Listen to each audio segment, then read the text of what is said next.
Yo, it's your boy Prox. We're doing an updated tier list with the new players, both Ingram and Jason Kidd, added to the game. First, we'll start off with Embiid. Embiid's really good. He's second tier to Gasol. He's not quite as good as Gasol. Gasol's a whole tier above him. I would say he is really good, though, as a secondary option with the whole draft system. He is a really good pick to be able to counter him slightly. KP's around that A- tier, so you'll see him drop a lot of places. I'm not saying he's as good as Embiid. He's going to end up dropping a lot of places here as new players come in, so just wait a little bit there. We got Steph Curry in S tier. We already know he's S tier, guys. We already know he's the best point guard in the game, one of the best players in the game, so he's obviously S tier there. Fushi will have less use now because we have a way better person with stealing and stuff like that with Jason Kidd, so he's going to be in that middle range of B tier. Julio's also going to be dropping down to B tier because there's so many good players, guys. Jokic is just a better version of KP, having better 3 points, just overall more consistent, better screens, good box out, really good center, right around Embiid's level. Strength and rebound, like his rebounding is kind of meh. He'll get beaten out by Gasol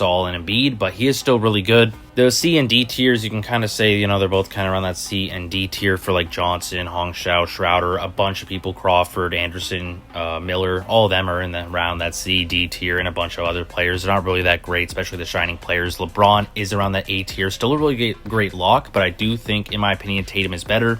Giannis, super good at defense, kind of a one trick, only can dunk, doesn't really, you know, provide anything outside of defense and dunking. Bam Adebayo, really great center option as like a free-to-play option for a while until you get your hands on Gasol or Embiid or Jokic, someone like that. Wiggins is like the free-to-play LeBron. Chris Paul has less use now because why use Chris Paul when you can just use a better version of Jason Kidd, so that's who you'd be looking for. Brandon Ingram kind of has that kind of, you know, free-to-play Kevin Durant kind of Paul George feel mixed with a little bit of power forward kind of feeling. He's okay. Like he's pretty good. He's not like this crazy player that's gonna like make or break the game, nothing like that, game breaker like Jason Kidd is, but he is a really fun option for free to play players to kind of mess around and just, you know, have a good time. Make sure you drop a like, subscribe if you're new, comment down below if you like the tier list so far. Paul George is in that A tier, really great lock, really great at shooting threes, mid-range, all that. He can do it all. One of the best free-to-play options in the game. Both Clarkson and Thompson both received buffs, and I think they are both exceptionally well now. Very, way more consistent from Clarkson from the 3-point. I think his ult's just a little bit better. He just got a little bit better overall. Gasol, there's not much to say. You know he is the best in the game. He's been the best center in the game.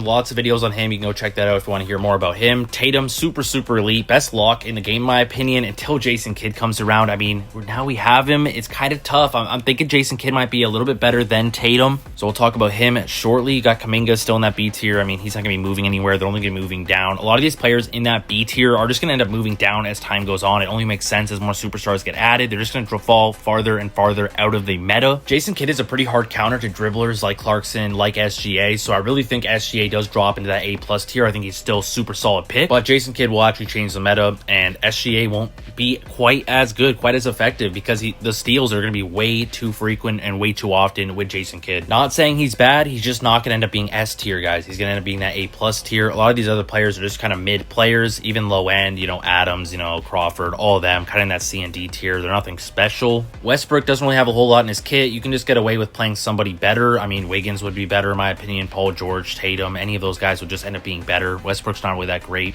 in my opinion. He does dunks and stuff, but he's small, he's undersized. Doncic still on par with a lot of the top superstars in the game. I would say he's in that middle range of A tier, still that A+ range, really solid, still going to be a great pick, still going to be great. We'll just go through a few of the bottom feeders, people that are really underperforming and people that are not going to play. McDress, one of them right there. Booker, really good. Still in that middle of B tier. I'll end up moving him up in a second. Nurkic is C tier. The shining players don't really offer much late game. Murray's all right. We're kind of loaded up on this B tier right now. It's kind of capping me out, not letting me put anyone else in there, or else I would put Murray also in B tier. Thompson, I don't actually think he's B tier, guys. He's definitely A tier. He just received some crazy buffs, so let me just move some stuff around and get this list a little bit better. For some reason, it wouldn't let me add any more into B tier. I know there's a lot in there because there's just a lot of like mid players, and there's a lot better options in general. Just making sure B tier actually works there. But yeah, Thompson's A tier, just received buffs in the latest patch. He is actually way better. His drifting shot got buffed, harder to contest that. So now you can actually get yourself open, and you're kind of like a better ISO player for sure. Before, you really relied on screens. Defense still elite. KD is up there in that A tier. Really good lock, really good mid-range. I find just SGA is just slightly better at the job they do because they basically both do the same thing. Just SGA is a bit faster. Kind of hurts your team if you run both KD and SGA, in my opinion, both because they're like really good on ball. So if they don't have the ball, they're not really doing a whole lot. Murray is all right. He's in that B tier. We're going to move up Booker here in a second, but talking about Jason Kidd, I mean, he's changing the meta here, guys. He's going to be a Kevin Durant, SGA, Clarkson, Nightmare, PG even. Anyone that's really good on ball is now going to be not as good on ball with a Jason Kidd on the court. He's going to be stealing it, going to be hitting threes, going to be so elite. And I think Gasol, Steph Curry, and Jason Kidd is going to end up being one of the best, if not the best comp going into the next tournament. Unless like a Kawhi or Ben Wallace or something like that, like an actual game breaker, another game breaker, joins the game. I don't see them moving around anytime soon. You can see me moving up Booker here where I really think he falls.